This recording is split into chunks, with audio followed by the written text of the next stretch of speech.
की तरफ से, पप्पू जी की तरफ से बड़ा प्यारा सा आशीर्वाद। बहुत बहुत धन्यवाद समधी साहब जी आपको। कि ना दहेज में सामान चाहिए,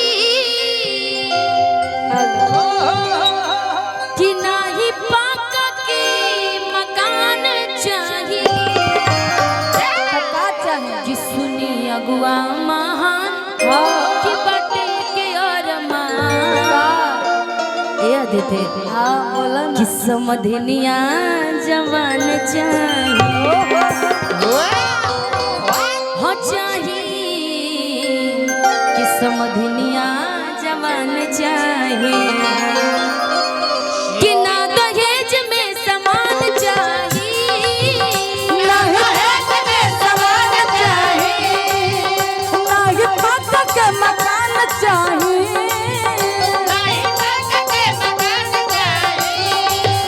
ना दहेज में सामान चाहिए,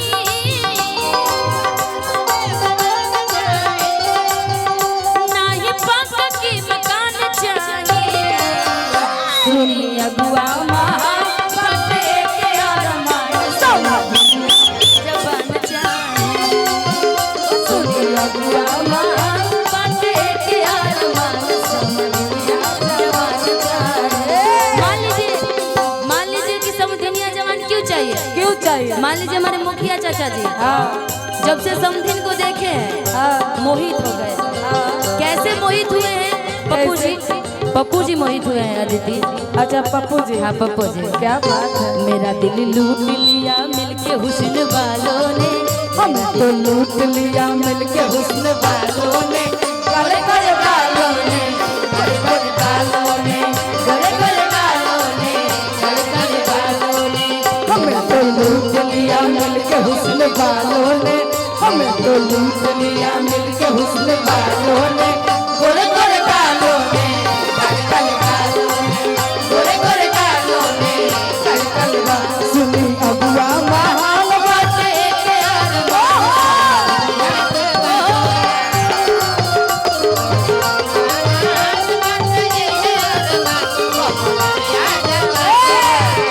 निशा दीदी, डम डम दिगा दिगा मौसम भीगा भीगा,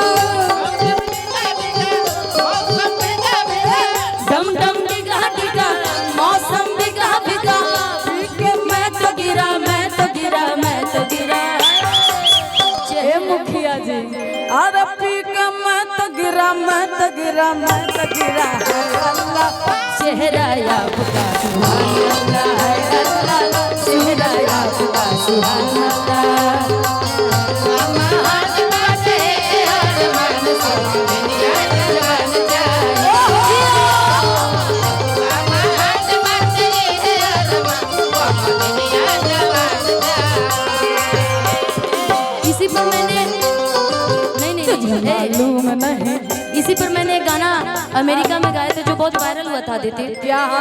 तू हमर जान हो तू ही परान हो, तू हमर जान हो तू ही परान हो, बहुत काट के हम दे दी करे जाके, ए आलोक जी, कि तू हमर जान हो तू ही परान हो, तू हमर जान हो तू ही परान हो, तू हमर जान हो तू ही परान हो, बहुत काट के हम दे दी करे जाके।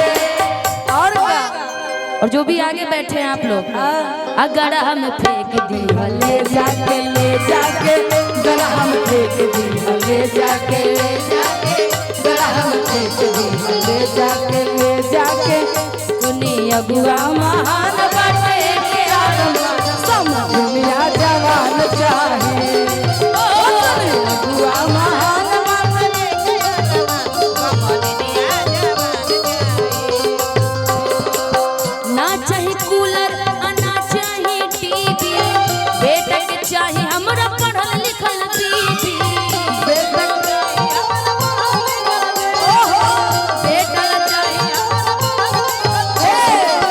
ना चाहे कूलर ना चाहे टीवी, बेटा चाहे हमरा पढ़ल लिखल बीबी, चाहे हमरा पढ़ल लिखल बीबी, बेटा के चाहे हमरा पढ़ल लिखल बीबी, कि वो के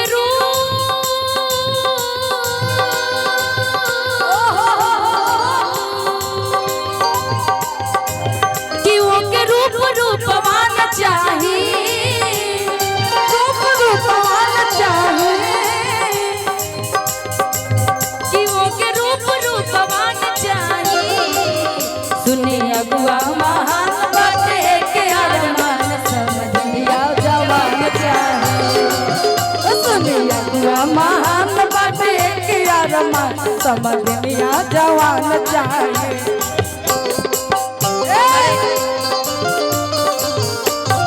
साथ क्या निभाओगे तुम तो ठहर परदेसी, साथ क्या निभाओगे तुम तो ठहर परदेसी, साथ क्या निभाओगे, तुम तो ठहर परदेसी, साथ क्या निभाओगे।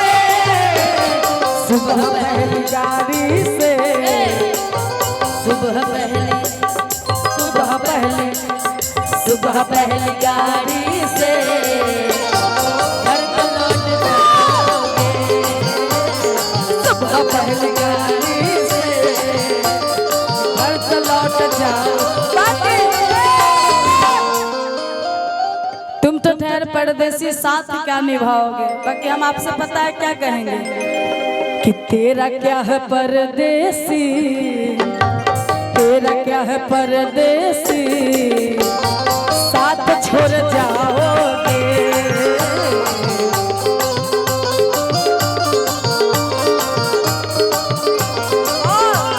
लेकिन तेरा क्या है परदेसी, साथ छोड़ जाओगे।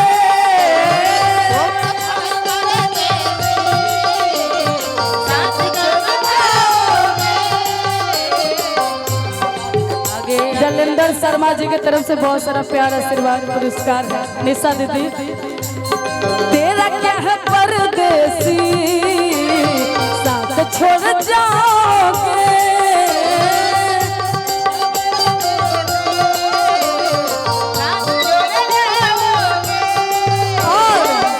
तेरा क्या है परदेसी, साथ छोड़ जाओगे। और आगे गौर से सुनिएगा, नई कोई हसीना से, नई कोई हसीना से तुम तो दिल लगाओगे। नई कोई हसीना से तुम तो दिल लगाओगे। अमान बाटे के और मान जवान जाए, दुनिया हुआ महान जवान, दुनिया जवान जाए। दर्द दिल के बढ़ा के गइल, दर्द दिल के बढ़ा के गइल। आई हृदय में वो 4 दिन खातिर बाकी हल्का मचा के गइल। आई हृदय में वो 4 दिन खातिर बाकी हल्का मचा के गइल। हो दर्द दिल के बढ़ा के गइल, दर्द दिल के बढ़ा के गइल। हो चुनाई सन लगा के गइल। आई हृदय में वो 4 दिन खातिर बाकी हल्का मचा के गइल। आई हृदय में वो 4 दिन खातिर बाकी हल्का मचा के गइल। सुने अगुआ महान बाटे के अरमान समझ दुनिया जवान चाहिए। सुनी लगुआ महान बने के अरमा, हम दुनिया जवान